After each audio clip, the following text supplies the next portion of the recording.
ভূমিকা বড় চিন্তা করার জাদু। কল্পনা করুন সম্ভাবনার এক বিশাল ভূদৃশ্যের সামনে দাঁড়িয়ে। কিছু পথ দিগন্ত পর্যন্ত বিস্তৃত, উজ্জ্বল এবং আমন্ত্রণমূলক। অন্যগুলো ছায়ায় লুকিয়ে থাকে, অনাবিষ্কৃত, অস্পৃশ্য। একজন স্বপ্নদ্রষ্টার সাহসের জন্য অপেক্ষা করে, যা সেগুলিতে হেঁটে যেতে পারে। এই মুহূর্তে একটি সত্য স্পষ্ট হয়ে ওঠে। আপনার জীবনের আকার আপনার চিন্তাভাবনার আকার দ্বারা নির্ধারিত হয়। এই ভিত্তির উপর ভিত্তি করেই the magic of thinking big বইটি নির্মিত হয়েছে। লেখক আপনাকে কেবল আপনার জীবন উন্নত করতে বলেন না, তিনি আপনাকে এটিকে প্রসারিত করতে বলেন। সীমিত চিন্তার সংকীর্ণ দেয়াল পেরিয়ে এমন একটি জগতে প্রবেশ করুন যেখানে আপনার দৃষ্টিভঙ্গি আপনার বাস্তবতাকে সংজ্ঞায়িত করে। তিনি শেখান যে সাফল্য অর্জনের অনেক আগেই শুরু হয়। এটি মনের মধ্যে শুরু হয়। আপনি কি যোগ্য বলে মনে করেন, আপনি কি সম্ভব বলে বিশ্বাস করেন, এবং আপনি কতটা এগিয়ে যেতে পারেন সে সম্পর্কে নীরব সিদ্ধান্তের মাধ্যমে। বইটি একটি শক্তিশালী ধারণা দিয়ে শুরু হয়। বেশিরভাগ মানুষই ব্যর্থ হয় কারণ তাদের দক্ষতা, বুদ্ধিমত্তা বা সুযোগের অভাব থাকে না। বরং তারা খুব ছোট চিন্তা করে বলে। তারা তাদের স্বপ্নকে তাদের ভয়ের সাথে খাপ খাইয়ে নেয়। তারা তাদের নিরাপত্তাহীনতার সাথে খাপ খাইয়ে তাদের লক্ষ্যগুলিকে সামঞ্জস্য করে। তারা এমন সীমানার মধ্যে বাস করে যা তারা কখনো সচেতনভাবে বেছে নেয়নি। অভ্যাস, সন্দেহ এবং তাদের চারপাশের মানুষের নীরব প্রভাব দ্বারা সৃষ্ট সীমানা। বড় চিন্তাভাবনা কল্পনার উপর নির্ভর করে না, এটা দৃষ্টিভঙ্গির উপর নির্ভর করে। যখন তুমি বড় চিন্তা করো, তখন তোমার মন অজুহাতের পরিবর্তে সমাধানের সন্ধান করে। এটি বাধার পরিবর্তে সম্ভাবনার কল্পনা করে। অপেক্ষা করার কারণের পরিবর্তে কাজ করার কারণ খুঁজে বের করে। তুমি সৃজনশীলতা, সাহস এবং অভ্যন্তরীণ সম্পদের উপর নির্ভর করো যা তুমি জানতে না। লেখক আপনাকে একটি সার্বজনীন সত্য বুঝতে আমন্ত্রণ জানিয়েছেন। আপনার মন একটি চুম্বক। আপনার চিন্তাভাবনা যতই আকারের হোক না কেন, ছোট, সতর্ক এবং সীমাবদ্ধ, অথবা সাহসী, বিস্তৃত এবং সাহসী, তারা তাদের নিজস্ব ধরনের জীবনকে আকর্ষণ করে। আপনি যদি ছোট চিন্তা করেন, তাহলে আপনার পৃথিবী ছোট হয়ে যায়। আপনি যদি বড় চিন্তা করেন, তাহলে আপনার পৃথিবী আপনার দৃষ্টিভঙ্গির সাথে মিল রেখে প্রসারিত হয়। এই বইটি খালি প্রেরণা বা অগভীর অনুপ্রেরণার নির্দেশিকা নয়। এটি আপনি নিজেকে, আপনার ভবিষ্যৎ এবং আপনার সম্ভাবনাকে কিভাবে দেখেন তার একটি গভীর মনস্তাত্ত্বিক পুনর্প্রোগ্রামিং। এটি দেখায় যে বিশ্বাস কোনো নরম ধারণা নয়, এটি একটি শক্তি। বিশ্বাস আচরণকে গঠন করে এবং আচরণ ভাগ্যকে গঠন করে। এই যাত্রাপথে লেখক প্রকাশ করেছেন যে সাফল্য অসাধারণদের জন্য সংরক্ষিত নয়। সাধারণ মানুষ যখন নিজেদের উপর বিশ্বাস রাখতে, দৃঢ়ভাবে কাজ করতে এবং সম্ভাবনার মানসিকতা গড়ে তুলতে শেখে, তখন তারা অসাধারণ কিছু অর্জন করে। আপনি শিখবেন যে সাফল্য প্রতিভার উপর নির্ভর করে না, বরং সাহসের উপর নির্ভর করে।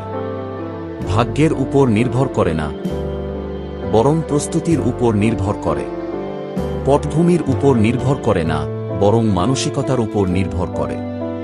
ভূমিকাটি আপনাকে মনে করিয়ে দেয় যে মহান চিন্তাবিদরা ভিন্নভাবে জীবনযাপন করেন।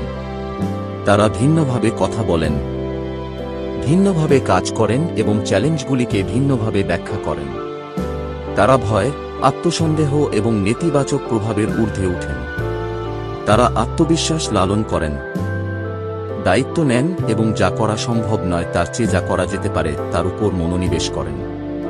প্রতিটি অধ্যায়ের মধ্য দিয়ে যাওয়ার সাথে সাথে আপনি আবিষ্কার করবেন যে বড় চিন্তা করা কেবল একটি কৌশল নয়, এটি জীবনের একটি উপায়। অন্যরা যে সুযোগগুলিকে উপেক্ষা করে তা দেখার একটি উপায়। অন্যরা যে ফলাফলগুলিকে অসম্ভব বলে মনে করে তাতে বিশ্বাস করার একটি উপায়। আপনার সর্বোচ্চ দৃষ্টিভঙ্গির সাথে সামঞ্জস্যপূর্ণ পদক্ষেপ নেওয়ার একটি উপায়। লেখকের বার্তা স্পষ্ট।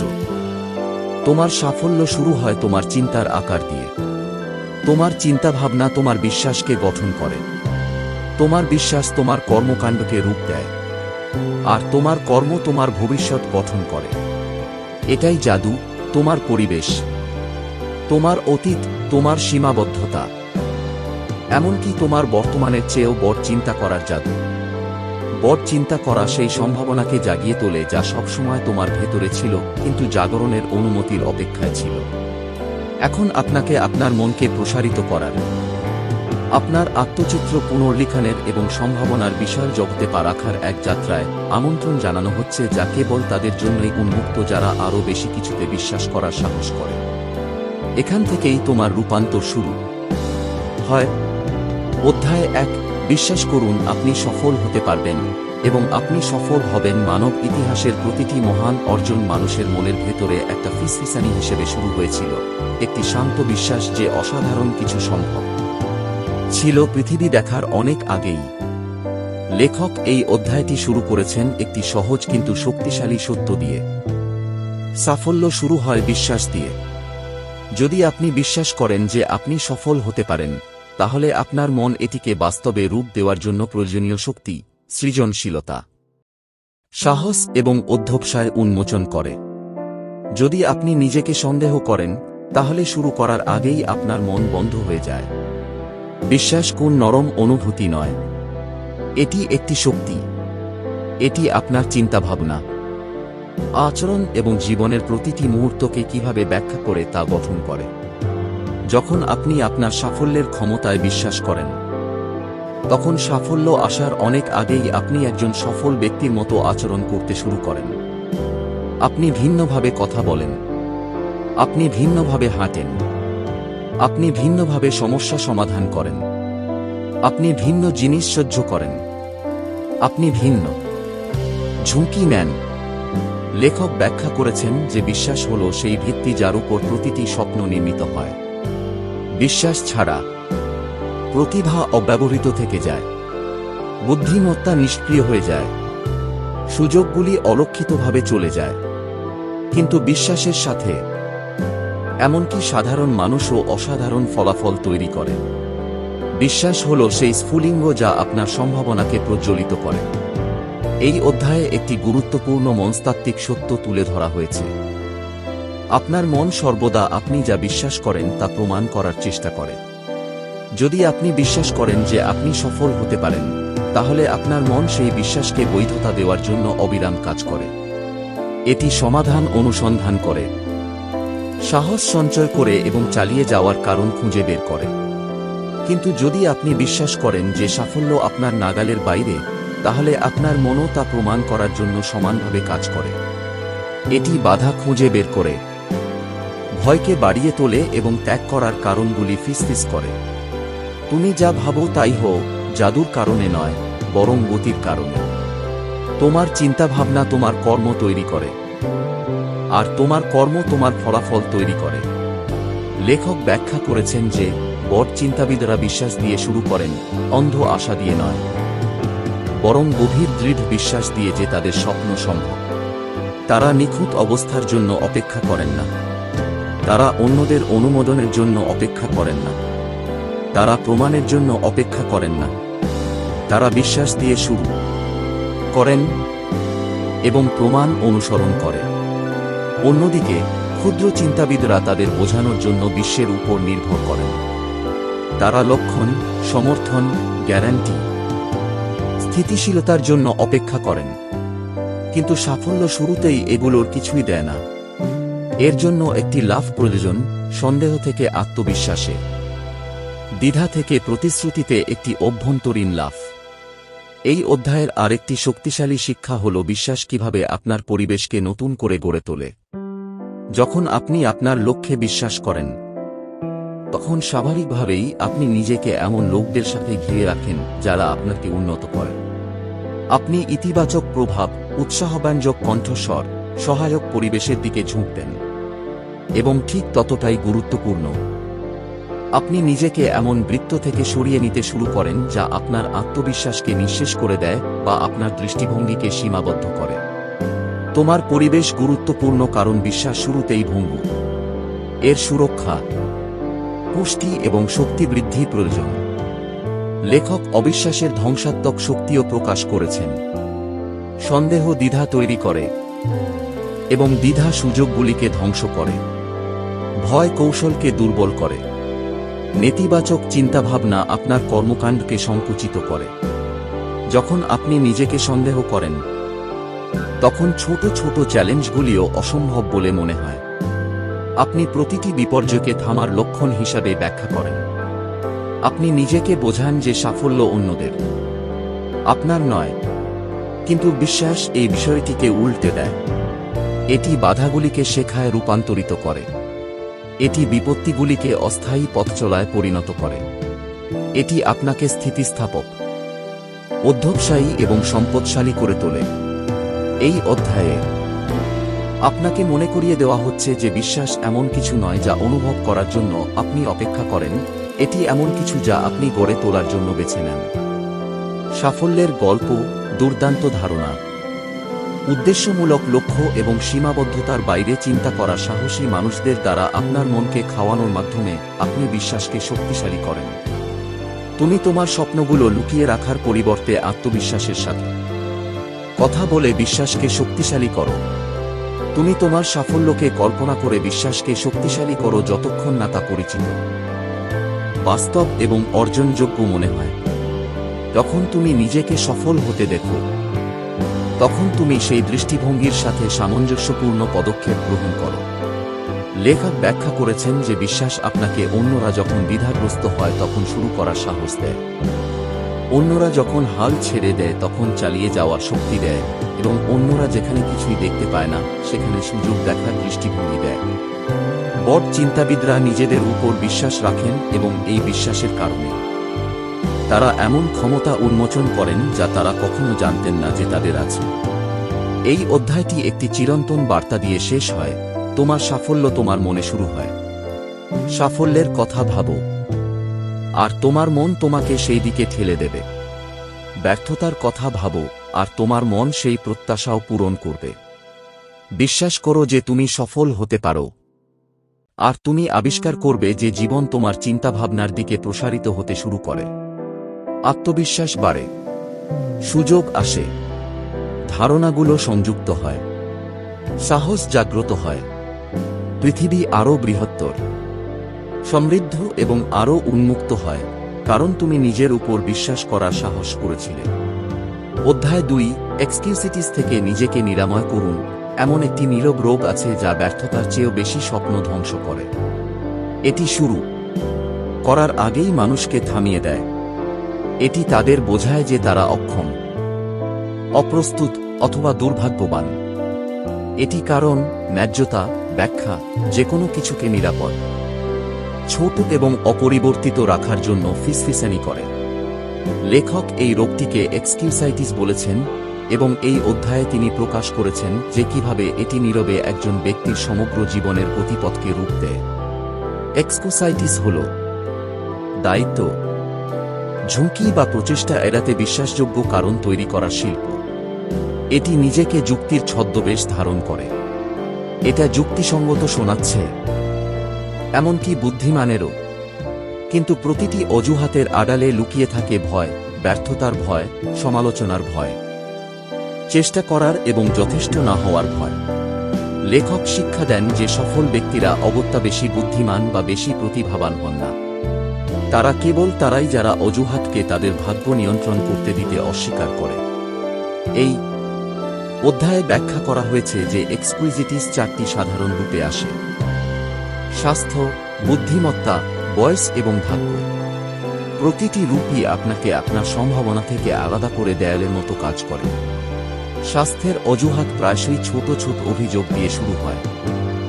আমার ভালো লাগছে না, আমি খুব ক্লান্ত, আমার শক্তি কম।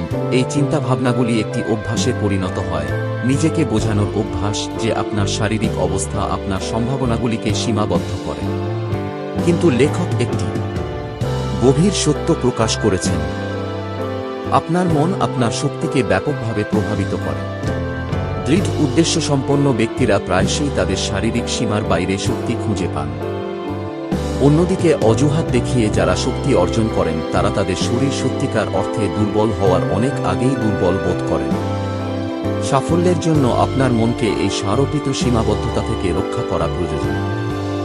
প্রশ্নটি আমি কেমন অনুভব করছি নয়, বরং আমি যেমন অনুভব করছি তবুও কিভাবে অভিনয় করব। বড় চিন্তাবিদরা অস্বস্তি, ক্লান্তি বা চ্যালেঞ্জ অনুভব করতে পারেন, কিন্তু তারা এই অনুভূতিগুলিকে তাদের সংজ্ঞায়িত করতে দেন না। এরপর আসে বুদ্ধিমত্তার অজুহাত, এই বিশ্বাস যে আমি যথেষ্ট বুদ্ধিমান নই। এই অজুহাত নীরবে আত্মবিশ্বাসকে ধ্বংস করে দেয়, কারণ এটি দক্ষতা বিকাশের পরিবর্তে ক্ষমতাকে একটি স্থির বৈশিষ্ট্যে পরিণত করে। লেখক শেখান যে সাফল্যের জন্য সৃজনশীলতা, কৌতূহল এবং অধ্যবসায় প্রয়োজন, অসাধারণ আইকিউ নয়। ইতিহাস এমন লোকদের দ্বারা পরিপূর্ণ যাদের গড় শিক্ষাগত পারফরম্যান্স অসাধারণ ফলাফল অর্জন করেছে, কেবল কারণ তারা সাহসের সাথে চিন্তাভাবনা এবং কাজ করার সাহস করেছিল। বুদ্ধিমত্তা সাফল্য নির্ধারণ করে না, মনোভাব করে। একটি দৃঢ়প্রতিজ্ঞ মন একটি প্রতিভাবান মনের চেয়েও এগিয়ে যাবে, যা অজুহাতের আড়ালে লুকিয়ে থাকে। তারপর আসে বয়সের অজুহাত, আমি খুব ছোট অথবা আমি খুব বৃদ্ধ। বয়স অপ্রকাশিত সাহসের জন্য একটি সুবিধাজনক লুকানোর জায়গা হয়ে ওঠে, কিন্তু সফল ব্যক্তিরা বোঝেন যে বয়স কোনো বাধা নয়, এটি একটি সম্পদ। তারুণ্য শক্তি, উদ্ভাবন, নতুন চিন্তাভাবনা নিয়ে আসে। অভিজ্ঞতা প্রজ্ঞা, স্থিতিশীলতা এবং দৃষ্টিভঙ্গি নিয়ে আসে। প্রতিটি বয়সেরই কিছু সুবিধা আছে, প্রশ্ন হল আপনি কি সেগুলো ব্যবহার করবেন নাকি সেগুলোর আড়ালে লুকিয়ে থাকবেন। লেখক আপনাকে মনে করিয়ে দিচ্ছেন যে মানুষ নতুন ক্যারিয়ার শুরু করে, ব্যবসা শুরু করে এবং জীবনের প্রতিটি পর্যায়ে উদ্দেশ্য আবিষ্কার করে। এক্সকুসাইটিস আপনাকে সম্ভাবনার অন্ধ করে দেয়, বড় চিন্তাভাবনা তোমার সুযোগের দিকে চোখ খুলে দেয়। অবশেষে ভাগ্যের অজুহাত আছে, সম্ভবত সবচেয়ে প্রলোভন সংকুল এবং ধ্বংসাত্মক। মানুষ বলে তারা ভাগ্যবান ছিল, অথবা সাফল্য তাদের কাছে সহজেই এসেছিল এবং এটি করার মাধ্যমে তারা প্রতিটি সাফল্যের গল্পের পিছনে বছরের পর বছর ধরে প্রস্তুতি, পরিশ্রম, শৃঙ্খলা এবং স্থিতিস্থাপকতার স্মৃতি মুছে ফেলে। ভাগ্য এমন একটি ঢাল হয়ে ওঠে যা অহংকারকে রক্ষা করে। যদি অন্যরা ভাগ্যের কারণে সফল হয়, তাহলে আপনাকে কখনই চেষ্টা করতে হবে না। কিন্তু লেখক ভিন্ন বাস্তবতার উপর জোর দিয়েছেন। ভাগ্য তাদের পক্ষে থাকে যারা পদক্ষেপ নেয়, যারা প্রস্তুতি নেয়। ভাগ্য তাদের পক্ষে থাকে, ভাগ্য তাদের পক্ষে থাকে যারা ধারাবাহিকভাবে এগিয়ে আসে। ভাগ্য তাদের পক্ষে থাকে যারা বড় সুযোগ আকর্ষণ করার জন্য যথেষ্ট বড় চিন্তা করে। যখন আপনি আবেগকে দায়িত্বের চেয়ে বেশি প্রাধান্য দেন, তখন এক্সকুইটিস বৃদ্ধি পায়। যখন আপনি সম্ভাবনার পরিবর্তে বাধার উপর মনোযোগ দেন, তখন এটি বৃদ্ধি পায়। যখন তুমি বারবার অজুহাত বলো, তখন সেটা তোমার সত্যে পরিণত হয়, তখন এটা শক্তিশালী হয়ে ওঠে। এই অধ্যায়টি আপনাকে শেখাবে যে অজুহাতগুলি উপস্থিত হওয়ার সাথে সাথেই তা চিনতে হবে। যখনই তুমি বলো আমি পারবো না, তখনই প্রশ্ন করো। যখনই তুমি বলো এটা সম্ভব নয়, তখন এর পেছনের চিন্তাভাবনাটি পরীক্ষা করে দেখো। সৎ প্রতিফলনের মুখোমুখি হলে বেশিরভাগ অজুহাতই বিলীন হয়ে যায়। এক্সকুসাইটিসের চিকিৎসা জটিল নয়, তবে এর জন্য সাহসের প্রয়োজন। এর জন্য সিদ্ধান্ত নিতে হবে যে তোমার স্বপ্ন তোমার আরামের চেয়ে বেশি গুরুত্বপূর্ণ। এর জন্য স্বীকার করা প্রয়োজন যে সাফল্যের সাথে অজুহাত একসাথে থাকতে পারে না। তোমাকে অবশ্যই একটি বেছে নিতে হবে। বড় চিন্তাবিদরা অজুহাত দূর করেন কারণ অজুহাত মনকে সংকুচিত করে। যখন তুমি অজুহাত দূর করো, তখন তোমার সম্ভাবনা বেড়ে যায়, তোমার আত্মবিশ্বাস দৃঢ় হয়, তোমার শক্তি বৃদ্ধি পায়, তোমার কল্পনাশক্তি জীবন্ত হয়ে ওঠে। তুমি সেই বিকল্পগুলি দেখতে শুরু করবে যেখানে তুমি একসময় সীমাবদ্ধতা দেখতে পেতে। লেখক এই অধ্যায়টি একটি শক্তিশালী বার্তা দিয়ে শেষ করেছেন। যে মুহূর্তে তুমি অজুহাত দেখানো বন্ধ করো, তোমার জীবন প্রসারিত হয়। তুমি নিখুঁত পরিস্থিতির জন্য অপেক্ষা করা বন্ধ করে তাদের তৈরি করা শুরু করো। তুমি পরিস্থিতিকে দোষারোপ করা বন্ধ করে তাদের গঠন করা শুরু করো। তুমি ছোট জীবনযাপন বন্ধ করে বড় চিন্তা করা শুরু করো। অজুহাত হল বৃদ্ধির শত্রু। এর প্রতিকার করা হল সাফল্যের দিকে প্রথম সত্যিকারের পদক্ষেপ। অধ্যায় ৩, আত্মবিশ্বাস তৈরি করুন এবং ভয় ধ্বংস করুন। আত্মবিশ্বাস হল স্বপ্ন এবং কর্মের মধ্যে সেতুবন্ধন। ভয় হল সেই শক্তি যা সেই সেতুটি পুড়িয়ে ফেলার চেষ্টা করে। এই অধ্যায়ে লেখক একটি মৌলিক সত্য প্রকাশ করেছেন: কেউ আত্মবিশ্বাসী হয়ে জন্মগ্রহণ করে না এবং কেউ ভীত হয়ে জন্মগ্রহণ করে না। এই গুণাবলী শেখা হয়। এগুলি অভিজ্ঞতা, চিন্তাভাবনা, অভ্যাস এবং ব্যাখ্যা দ্বারা গঠিত হয়। এবং যেহেতু এগুলি শেখা হয়, তাই এগুলিকে অশিক্ষিত করা যেতে পারে, প্রতিস্থাপন, পুনর্নির্মাণ এবং শক্তিশালী করা যেতে পারে। লেখক ভয়ের অদৃশ্য প্রভাব ব্যাখ্যা করে শুরু করেন। ভয় ফিসফিস করে বলে, যদি তুমি ব্যর্থ হও, ভয় সবচেয়ে খারাপ সম্ভাব্য পরিস্থিতির চিত্র তুলে ধরে এবং আপনাকে নিশ্চিত করে যে এটি সম্ভব। ভয় বিপদকে অতিরঞ্জিত করে, সম্ভাবনাকে হ্রাস করে এবং আপনার পৃথিবীকে সংকুচিত করে। নিয়ন্ত্রণ না করা হলে ভয় একটি কারাগারে পরিণত হয় এবং আত্মবিশ্বাস সেই চাবিকাঠি হয়ে ওঠে যা আপনি ভুলে যান যে আপনি ধরে আছেন। কিন্তু আত্মবিশ্বাস মানে ভয়ের অনুপস্থিতি নয়। আত্মবিশ্বাস হল ভয় সত্ত্বেও এগিয়ে যাওয়ার সিদ্ধান্ত। অনিশ্চয়তা যখন আপনার কণ্ঠস্বরকে নাড়া দেয় এবং সন্দেহ আপনার মনকে মেঘে ঢেকে দেয়, তখনও এটি পদক্ষেপ নেওয়ার ক্ষমতা। এই অধ্যায়টি শেখায় যে চিন্তাভাবনার ধরন থেকেই আত্মবিশ্বাস বৃদ্ধি পায়। তুমি যেভাবে নিজের সাথে কথা বলো তা হয় তোমার সাহস বাড়ায়, নয়তো তোমার ভয় বাড়ায়। বড় চিন্তাবিদরা এমন শব্দ ব্যবহার করে নিজেদের সাথে কথা বলেন যা শক্তি জাগিয়ে তোলে। ক্ষুদ্র চিন্তাবিদরা এমন ভাষা ব্যবহার করেন যা নিরাপত্তাহীনতাকে ইন্ধন যোগায়।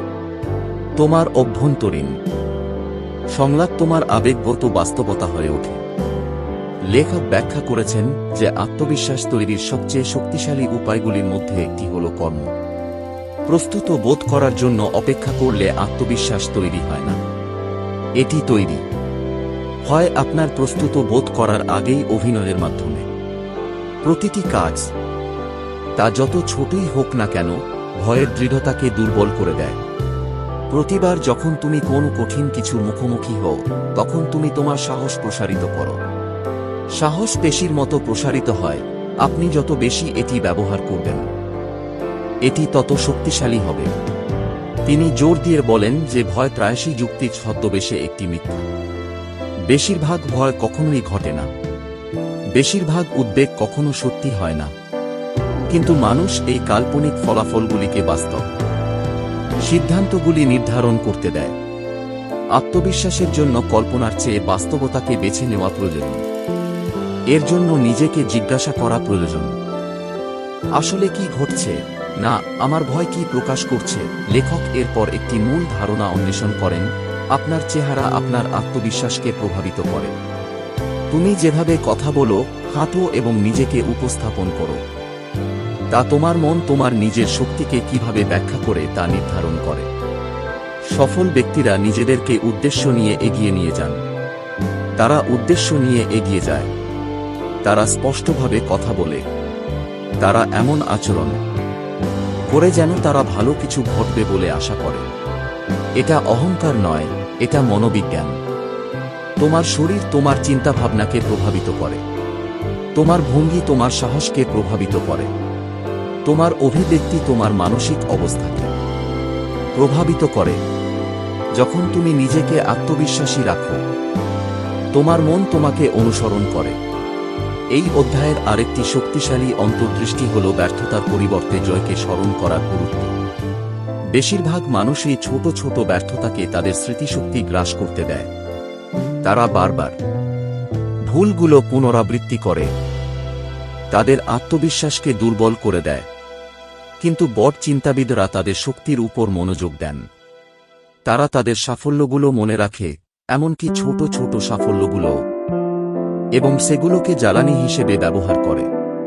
তারা যখন চ্যালেঞ্জগুলি কাটিয়ে ওঠে, সমস্যা সমাধান করে অথবা সাহস প্রদর্শন করে, সেই মুহূর্তগুলির একটি মানসিক সংগ্রহশালা তৈরি করে। তোমার স্মৃতি তোমার পরিচয় নির্ধারণ করে। যদি তুমি তোমার মনকে ব্যর্থতা খাওয়াও, তাহলে তুমি ব্যর্থতার মতো অনুভব করবে। যদি তুমি তোমার মনকে সাফল্যে ভরিয়ে দাও, তাহলে তুমি শক্তিশালী বোধ করবে। লেখক একটি রূপান্তরকারী ধারণা ভাগ করেছেন: তোমার মন একটা কারখানা। আপনি কোন উৎপাদন লাইনটি সক্রিয় করবেন তা বেছে নিতে পারেন, ব্যর্থতা লাইন নাকি সাফল্য লাইন।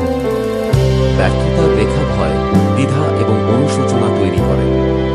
সাফল্যের রেখা আত্মবিশ্বাস, দিক নির্দেশনা এবং কর্ম তৈরি করে। আপনি যে রেখাটি সক্রিয় করুন না কেন, সেটি আপনার প্রভাবশালী মানসিক অবস্থা হয়ে ওঠে। তিনি ব্যাখ্যা করেন যে আত্মবিশ্বাস তৈরির দ্রুততম উপায়গুলির মধ্যে একটি হল প্রস্তুতি। প্রস্তুতি ভয়কে ধ্বংস করে দেয়, কারণ ভয় অজানাকে খায়। যখন আপনি প্রস্তুতি নেন, অনুশীলন করেন, অধ্যয়ন করেন, মহড়া দেন বা শেখেন, তখন আপনি অজানা শক্তিকে হ্রাস করেন। তুমি বিভ্রান্তির পরিবর্তে স্পষ্টতার সাথে পরিস্থিতিতে প্রবেশ করো। প্রস্তুতি আপনাকে সক্ষম বোধ করায়। অজ্ঞতার মধ্যে ভয় জন্মায়, প্রস্তুতির মধ্যে আত্মবিশ্বাস জন্মায়। আরেকটি অপরিহার্য নীতি হল নিজেকে আত্মবিশ্বাস নির্মাতাদের সাথে ঘিরে রাখা। আত্মবিশ্বাস ধ্বংসকারী নয়। তোমার পরিবেশ তোমার মানসিক অবস্থাকে গভীরভাবে প্রভাবিত করে। যদি তুমি নেতিবাচক, ভীত বা হতাশাবাদী মানুষের সাথে সময় কাটাও, তাহলে তাদের সন্দেহ তোমার সন্দেহে পরিণত হবে। তাদের সীমাবদ্ধতা তোমার সীমাবদ্ধতা হয়ে ওঠে। তাদের ভয় সংক্রামক হয়ে ওঠে। কিন্তু যখন আপনি নিজেকে সাহসী চিন্তাবিদদের সাথে ঘিরে রাখেন, যারা বিপদ, সুযোগ এবং সম্ভাবনায় বিশ্বাসী, তখন আপনি তাদের সাহস শোষণ করেন। আত্মবিশ্বাস ও সংগ্রাম। লেখক আরও ব্যাখ্যা করেছেন যে ভয় যখন প্রকাশ পায় তখন তা তার শক্তি হারায়। বেশিরভাগ ভয় অন্ধকারে, নীরবে বেড়ে ওঠে, যখন আপনি তাদের মুখোমুখি হওয়া এড়িয়ে যান। কিন্তু যখন আপনি ভয়কে আলোতে আনেন, সতার সাথে পরীক্ষা করে, এটি সম্পর্কে কথা বলে, অথবা এর মুখোমুখি হয়, তখন এটি প্রায়শই বিলীন হয়ে যায়। এই অধ্যায়টি আপনাকে ভয়কেন্দ্রিক চিন্তাভাবনাগুলিকে আত্মবিশ্বাস কেন্দ্রিক চিন্তাভাবনা দিয়ে প্রতিস্থাপন করতে শেখায়। আমি পারব না এর পরিবর্তে বলুন, আমি চেষ্টা করব। আমি যদি ব্যর্থ হই বলার পরিবর্তে বলুন, আমি যদি সফল হই। আমি প্রস্তুত নই বলার পরিবর্তে বলুন, আমি শিখছি। এই পরিবর্তনটি ভাষা নয়, এটি আপনার মস্তিষ্ককে নতুন করে সংযুক্ত করে। অধ্যায়টি শেষ হয় একটি গভীর সত্য দিয়ে। বারবার সাহসিকতার মাধ্যমে আত্মবিশ্বাস তৈরি হয়। যতবার তুমি ভয়ের চেয়ে উন্নতিকে বেছে নাও, তোমার পরিচয় প্রসারিত হয়। যতবার তুমি অনিশ্চয়তার মধ্যেও কাজ করো, তুমি আরও শক্তিশালী হয়ে উঠো। যতবার তুমি নিজের উপর একটু বেশি বিশ্বাস করো, তোমার ভবিষ্যৎ প্রশস্ত হয়। আত্মবিশ্বাস কিছু লোকের জন্য সংরক্ষিত উপহার নয়। এটি এমন একটি অভ্যাস যা যে কেউ গড়ে তুলতে পারে। এবং একবার তুমি এটি গড়ে তুললে, ভয় আর তোমার ভাগ্য নিয়ন্ত্রণ করে না। অধ্যায় 4, কিভাবে বড় চিন্তা করবেন। বড় চিন্তা করা কল্পনার অঙ্গভঙ্গি নয়, এটি মনের একটি শৃঙ্খলা। লেখক এই অধ্যায়টি এই ধারণা দিয়ে শুরু করেছেন যে আপনার চিন্তাভাবনা আপনার জীবনের সীমানা তৈরি করে। ছোট চিন্তাভাবনা ছোট জীবন তৈরি করে এবং বিস্তৃত চিন্তাভাবনা বিস্তৃত ফলাফল তৈরি করে। বড় চিন্তাভাবনা তাৎক্ষণিকভাবে সাফল্যের নিশ্চয়তা দেয় না, তবে ছোট চিন্তাভাবনা সীমাবদ্ধতা নিশ্চিত করে। বড় চিন্তা করার জন্য আপনাকে প্রথমে বুঝতে হবে কিভাবে আপনার মন সম্ভাবনাগুলিকে সংকুচিত করে। বেশিরভাগ মানুষ নিজেদেরকে অবমূল্যায়ন করে। তারা তাদের সৃজনশীলতা, তাদের বুদ্ধিমত্তা, তাদের মূল্য, তাদের প্রভাব এবং তাদের সম্ভাবনাকে অবমূল্যায়ন করে। তারা ধরে নেয় যে জীবনের মহান অর্জনগুলি একটি বিশেষ শ্রেণীর মানুষের জন্য সংরক্ষিত।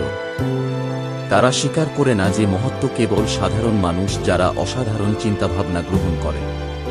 লেখক ব্যাখ্যা করেছেন যে আপনার মন আপনার প্রশ্নের আকারের প্রতি সাড়া দেয়। ছোট প্রশ্ন জিজ্ঞাসা করুন এবং আপনার মন ছোট উত্তর দেয়।